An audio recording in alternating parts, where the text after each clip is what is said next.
Welcome to a new year. I'm your host, Eddie Muller, and I hope your new year is healthy, safe, and reasonably sane.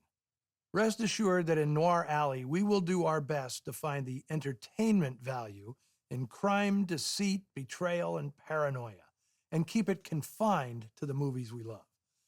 We're beginning 2026 with The Second Woman, an independently produced picture from 1950.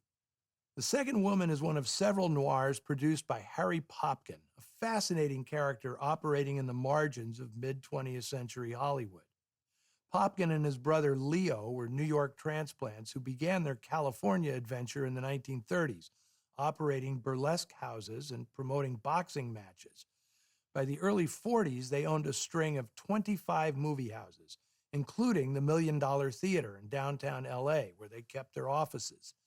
They got into film production by making race pictures for African-American audiences, including The Duke is Tops, which introduced future star Lena Horne. The Popkins joined the movie mainstream in 1945 by financially salvaging the troubled adaptation of Agatha Christie's bestseller, And Then There Were None. After that, their output hewed to crime and mystery. The 1949 release Impact and the 1950 classic DOA preceded the film we're about to see. The writers of this original script, Mort Briskin and Robert Smith, certainly had seen their share of Alfred Hitchcock movies. Robert Young plays an architect suffering psychological trauma from a devastating accident. Cue the Freudian falderal of Spellbound.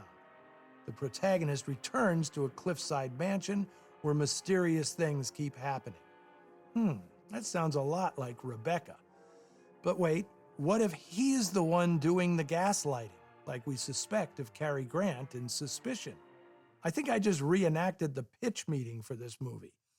And speaking of Cary Grant, I'm sure Harry Popkin thought he'd land him for this movie, since Grant's wife, Betsy Drake, is the second woman of the title. In truth, the movie was built around her. Its original title was Ellen, and the producers openly declared the film to be in the tradition of Rebecca and Laura. Drake's character, Ellen Foster, is a grown-up Nancy Drew, unable to resist getting tangled up in the mystery of the wealthy widower. Drake joins the ranks of noir's saintly and sensible sorority, which includes actresses like Barbara Bel Geddes, Phyllis Thaxter, and Mona Freeman, smart, pragmatic women with the sex appeal of a librarian. And before anybody scolds me for that remark, I find librarians very sexy. I also believe that Ellen Foster is the secret love child of Barton Keyes, the insurance investigator Edward G. Robinson plays in Double Indemnity. You'll see what I mean once she starts in with the actuarial tables. In her prim outfits and practical shoes, Drake is a refreshing change of pace from the dames that usually slink through these parts. Robert Young, however, is no substitute for Cary Grant, but then who is? Young is an easygoing, unmannered actor who had already starred in a couple of top-flight noirs, Crossfire and They Won't Believe Me, both made at RKO in 1947. The role of affluent architect Jeff Cohalan is a tricky one, because the character is so guarded and his motivations are intentionally kept ambiguous. In fact, every character's motives are suspicious. Director James Kern had a tendency to end virtually every scene with the camera lingering on someone's face so they can do this, making us suspect that everyone is up to no good. The picture was shot largely in Carmel by the Sea in Monterey, California, using the same crew that had just shot Woman on the Run up the coast in San Francisco. Cameraman Hal Moore, art director Jacques Mapes, and production designer Boris Levin all had worked on that picture only weeks earlier. For this one, Levin designed the illusion of a spectacular mid-century home a la Frank Lloyd Wright, which adds quite a bit to the film's mood and style. Featuring supporting roles for John Sutton, Florence Bates, Henry O'Neill, and Morris Karnofsky, suspects all, here is The Second Woman.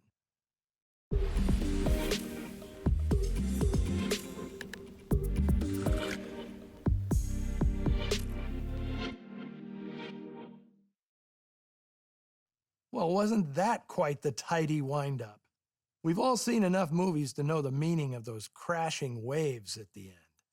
In fact, for a good girl, Betsy Drake gets up to a whole lot of kissing in this movie, not just with Robert Young, but with that uber sleazeball John Sutton as well. I don't know if I've ever seen a mystery story with a more obvious red herring than Sutton's character. Moviegoers in 1950 might have instantly recognized him from A Million Costume Swashbucklers, where he typically played the nasty bastard who gets run through with a sword in the last reel.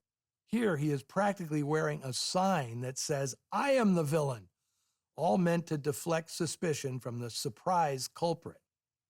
I'm glad Robert Young still punches him in the face on general principle.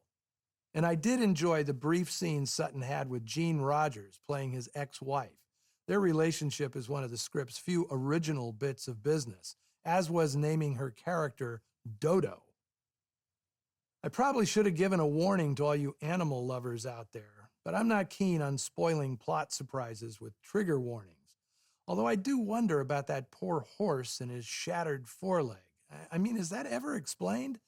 Or should I just skip trying to find any logic in this story? The film's director, James V. Kern, had a very unique journey to the director's chair.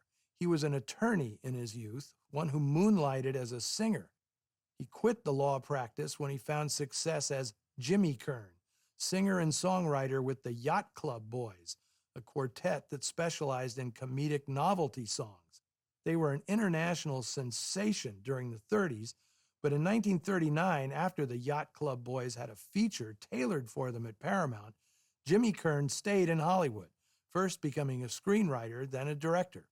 He made half a dozen features before moving to television, where he worked on all sorts of popular shows, from I Love Lucy to My Three Sons. I will wind up by talking about the most interesting person in the cast, Betsy Drake. Her family built the famous Drake Hotel in Chicago.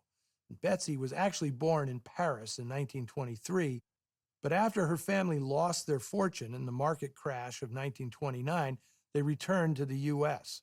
She endured a speech impediment throughout childhood, which miraculously disappeared when she gave acting a try after moving to New York. Her unique manner of speaking, there's the slightest hint of a lisp, was developed as a way of controlling her stutter. Hal Wallace tried to sign her to a Hollywood contract in the early 40s, but she hated the movie business and moved back to New York. Director Elia Kazan cast her as the lead in his London stage production of Deep Are the Roots and invited her to become one of the founding members of the Actors Studio. In 1947, sailing home from London on the Queen Mary, Drake met Cary Grant. He fell head over heels for her and got Drake a starring role opposite him in 1948's Every Girl Should Be Married, her screen debut. She and Grant tied the knot the following year.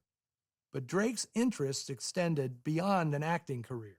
She was soon sharing with her husband a passion for mysticism, yoga, meditation, and the mind-expanding benefits of LSD, which she was experimenting with before either Timothy Leary or the FBI. Drake also became a writer. Her screenplay for Houseboat was intended as a vehicle for her and her husband, but Grant's affair with Sophia Loren when they were making The Pride and the Passion put an end to that idea. After their marriage broke apart, Drake enrolled at Harvard, where she earned a master's degree in education. That led to a second career as a child therapist, as well as a novel, Children, You Are Very Little, about a troubled 9-year-old girl dealing with family trauma. In addition to all that, Drake, like actress Ruth Roman, survived the wreck of the Andrea Doria in 1956.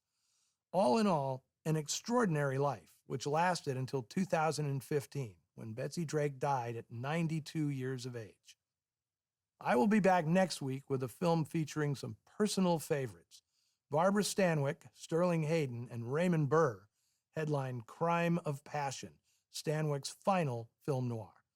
You might even say it's a proto-feminist crime story. If you're wondering what the hell that means, join me back here in 7 days and you'll find out. Until then, see you in the shadows. Next on TCM, The Late Show. Then It's a Wonderful World. And later, The Thief of Baghdad. We dream of Jeannie on TCM tonight.